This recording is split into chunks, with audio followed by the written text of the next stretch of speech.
हिंदू धर्म में एकादशी व्रत का अत्यंत महत्वपूर्ण स्थान है। वर्ष भर में 24 एकादशी आती है, परंतु इन सभी में निर्जला एकादशी का स्थान सर्वोपरि माना गया है। यह व्रत अत्यंत कठोर होता है क्योंकि इसमें जल तक ग्रहण नहीं किया जाता। इसे भीम एकादशी या पांडव एकादशी भी कहा जाता है। यह कथा पांडवों में से भीमसेन से जुड़ी हुई है। प्रस्तुत है एक भावनात्मक और प्रेरणादायक कथा जो न केवल व्रत की महिमा को दर्शाती है बल्कि एक व्यक्ति के आंतरिक परिवर्तन को भी उजागर करती है। हस्तिनापुर का राजमहल राजसी वैभव से भरा हुआ, लेकिन भीतर एक आत्मिक संघर्ष चल रहा था। पांडवों में सबसे बलशाली भीमसेन का मन व्याकुल था। उन्होंने माता कुंती से पूछा, माते युधिष्ठिर, अर्जुन, नकुल और सहदेव सभी एकादशी का व्रत करते हैं, परंतु मैं भोजन के बिना रह नहीं सकता। क्या मैं धर्म से विमुख हो रहा हूँ? कुंती मुस्कुराई, पुत्र, धर्म केवल व्रतों से नहीं, भाव से होता है। परंतु एकादशी व्रत का विशेष महत्व है। यदि तुम श्रद्धा से किसी एकादशी का व्रत कर लो तो समस्त एकादशियों का फल प्राप्त हो सकता है। भीम का मन फिर भी शांत नहीं हुआ। उन्होंने अपने बड़े भ्राता धर्मराज युधिष्ठिर से बात की। भैया, मैं चाहता हूँ कि मैं भी एकादशी का पुण्य अर्जित करूँ, परंतु मैं भूख नहीं सह पाता। कोई उपाय बताइए। युधिष्ठिर गंभीर हो गए। उन्होंने कहा, इस विषय में स्वयं वेदों और शास्त्रों के ज्ञाता महर्षि व्यास ही तुम्हें मार्ग दिखा सकते हैं। एक दिन हस्तिनापुर में महर्षि व्यास आए। भीम ने उन्हें साष्टांग प्रणाम किया और अपनी व्यथा रखी। भगवान, मैं बलशाली हूँ, परंतु भोजन के बिना मेरी देह थरथराने लगती है। क्या कोई ऐसा व्रत है जिससे मैं सभी एकादशियों का फल एक साथ प्राप्त कर सकूं? व्यास मुस्कुराए। हे भीम, तुम्हारी जिज्ञासा प्रशंसनीय है।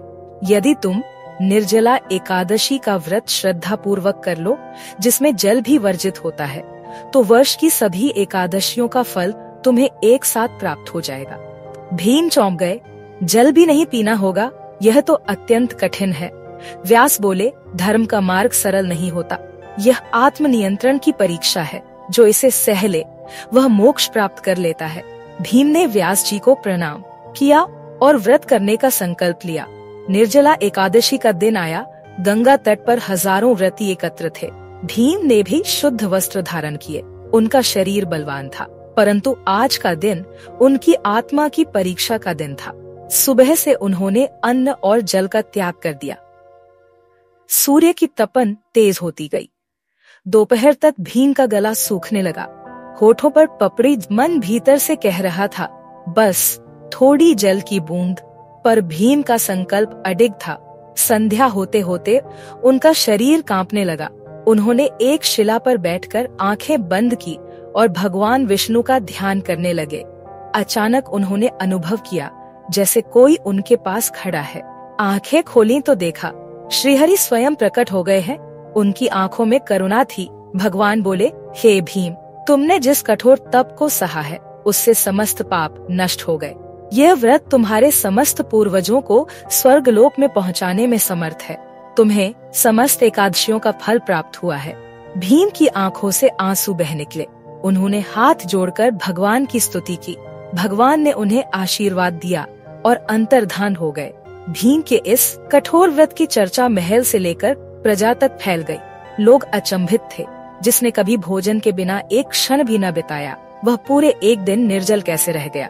युधिष्ठिर ने भीम को गले लगाते हुए कहा, हे वत्स, आज तुमने धर्म और आत्मबल की वास्तविकता को सिद्ध किया है। तुम्हारा यह व्रत संपूर्ण भारतवर्ष में भीम एकादशी के रूप में प्रसिद्ध होगा। आइए सुनते हैं दूसरी कहानी, जो कि एक व्यापारी की कथा है। वर्षों बाद एक नगर में धर्मदास नाम का एक व्यापारी रहता था। वह धन में समृद्ध था, पर धर्म से दूर। वह एकादशी के दिन भी भोजन करता और उपवास करता। क्या भगवान को भूखा रहकर प्रसन्न किया जाता है? एक दिन उसकी बेटी गंभीर रूप से बीमार पड़ी।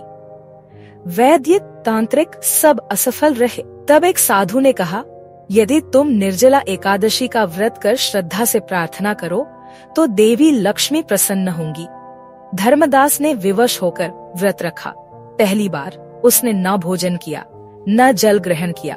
रात्रि को उसने बेटी के सिरहाने बैठकर विष्णु सहस्त्रनाम का पाठ किया। प्रातः होते ही उसकी बेटी पूर्णतः स्वस्थ हो गई।